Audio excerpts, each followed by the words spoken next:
Dutavlon. Üçlük motor.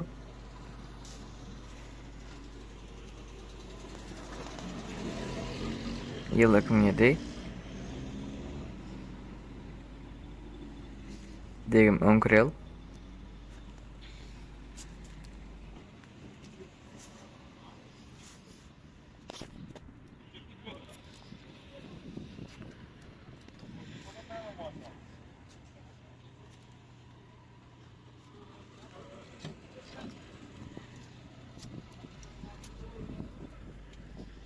Mebel salon.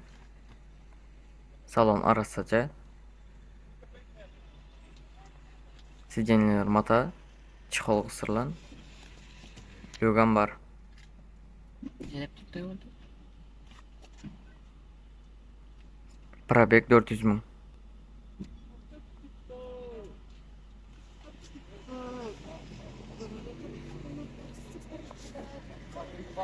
Bahadam $8500.